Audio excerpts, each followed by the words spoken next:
మా channel daily updates చూడాలనుకుంటే right side కనిపించే బటన్ సబ్స్క్రైబ్ చేసి పక్కనే ఉన్న బెల్ బటన్ ని క్లిక్ చేయండి.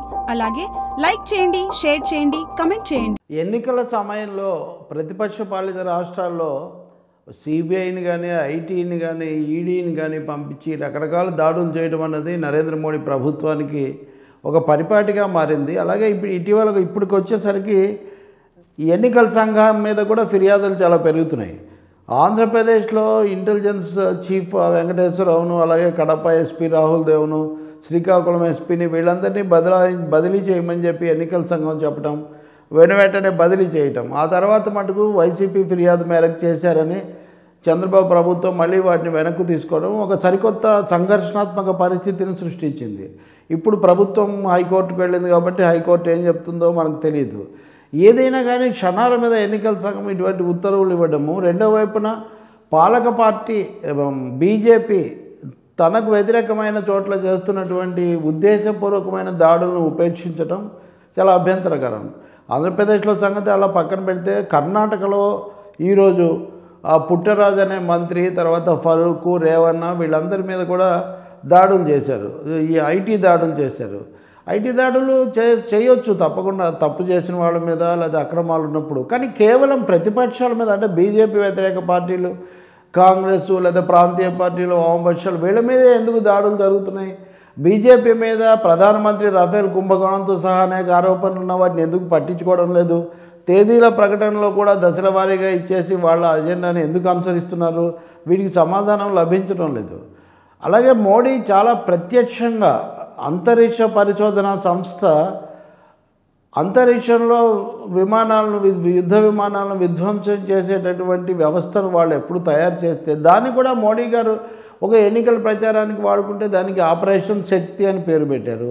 ఆపరేషన్ శక్తి ప్రకారం యాంటీ వెపన్ శాటిలైట్లు అంతరిక్షంలో వెళ్ళే యుద్ధ విమానాలను, ప్రత్యర్థి వాటిని, ఉపగ్రహాలను ధ్వంసం చేయగలిగిన శక్తి కలిగి ఉంటాయి. అది ఒక రోజులో జరిగింది కాదు. 2011-12 నాటికే మనకి ఇలాంటి శక్తి ఉందనేది తెలుసు.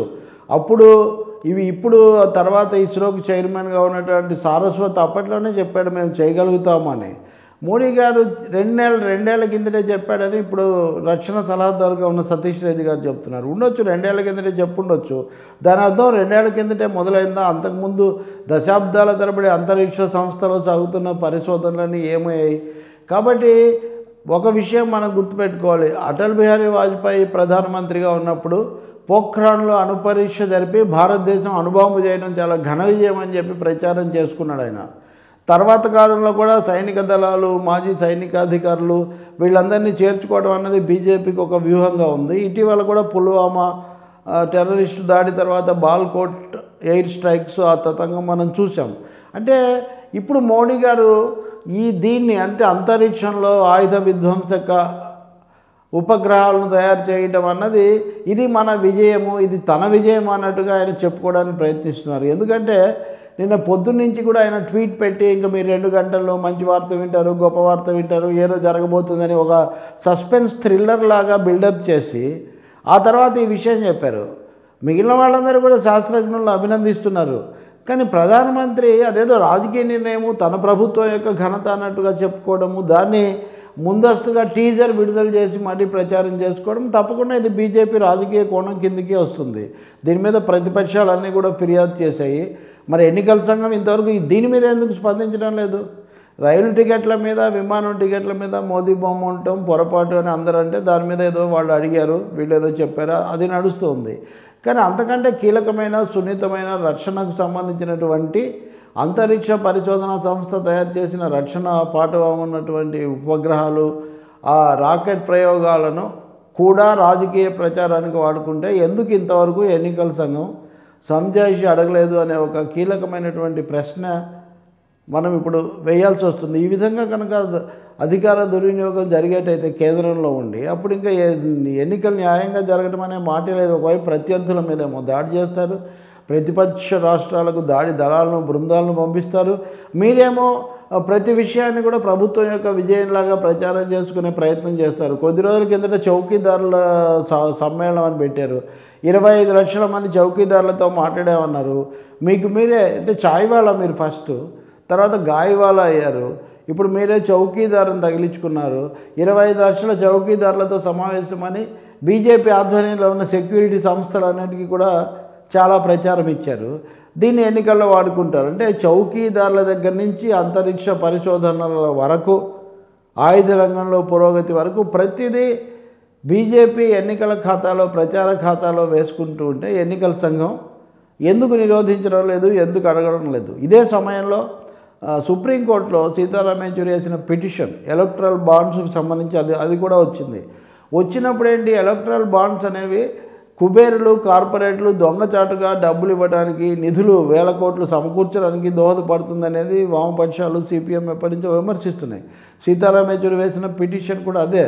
మేము పారదర్శకత తీసుకొస్తామని చెప్పినటువంటి మోదీ ప్రభుత్వం ఈ ఎలక్ట్రల్ బాండ్ల ద్వారా పేరు చెప్పకుండా 100 కోట్లు నిధులు ఇచ్చే సదుపాయం కార్పొరేట్లకు కలిగించింది. చివరికి ఎన్నికల సంఘం కూడా సుప్రీంకోర్టు దగ్గర ఇవి పారదర్శకంగా లేవు, ఇవి నల్ల డబ్బు ప్రభావానికి దోహదం చేస్తాయి అని చెప్పి వాళ్ళు కూడా వాళ్ళ వాదన వాళ్ళు వినిపించారు. మరి ఇన్ని రోజుల తర్వాత సుప్రీంకోర్టు ముందు వాదన వినిపిస్తున్న ఎన్నికల సంఘం ఈ శాసనం తయారయ్యి అమల్లోకి వస్తున్నప్పుడు అప్పుడే ఎందుకు సుప్రీంకోర్టుకు వెళ్ళలేదు, అప్పుడే ఎందుకు దీని మీద అభ్యంతరం పెట్టలేదు అనే ప్రశ్న చాలా ఉత్పన్నమవుతుంది. ఎలక్ట్రల్ బాండ్ల ద్వారా వచ్చిన నిధుల్లో 85-90% బీజేపీకే వచ్చాయని లెక్కలు చెప్తున్నాయి. కాబట్టి దేశంలో కార్పొరేట్ శక్తులతో మైత్రి నెరుపుతూ నిధులు సేకరిస్తూ వనరులన్నీ వాళ్ళకు అప్పగిస్తూ, వనరులు వాళ్ళకు అప్పగించడం అంటే 6 విమానాశ్రయాలు మోదీకి సన్నిహితులైన అదానికి ఇచ్చారు. కేరళ ప్రభుత్వం వద్దంటే కూడా తిరువనంతపురం విమానాశ్రయం కూడా వాళ్ళకు ఇచ్చినటువంటి పరిస్థితి అక్కడ ఉంది. కాబట్టి ఒకవైపు వాళ్ళకు వనరులు కట్టబెట్టడం, వాళ్ళకు పక్షపాతంగా నిర్ణయాలు తీసుకోవటం, మూడోది ప్రభుత్వ యంత్రాంగానికి, కేంద్రానికి సంబంధించిన వ్యవస్థలను తన ప్రచారానికి వాడుకోవటం, నాలుగోది ప్రతిపక్ష పాలిత రాష్ట్రాల మీదేమో దాడులు చేయటం. ఇన్ని విధాలుగా మోదీ ప్రభుత్వం అనుచితాలకు, అక్రమాలకు పాల్పడుతున్నప్పుడు ఎన్నికల సంఘం కూడా మౌన ముద్ర దాల్చడం, ప్రేక్షక పాత్ర వహించడం సరికాదు. ఒక విధంగా పక్షపాతం ఆరోపణలకు కూడా అది గురవుతోంది.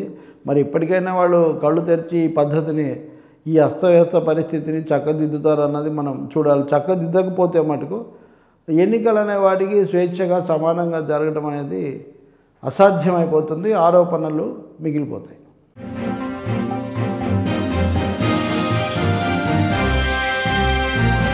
మన ఛానల్ డైలీ అప్డేట్స్ చూడాలనుకుంటే రైట్ సైడ్ కనిపించే బటన్ సబ్స్క్రైబ్ చేసి పక్కనే ఉన్న బెల్ బటన్ని క్లిక్ చేయండి. అలాగే లైక్ చేయండి, షేర్ చేయండి, కమెంట్ చేయండి.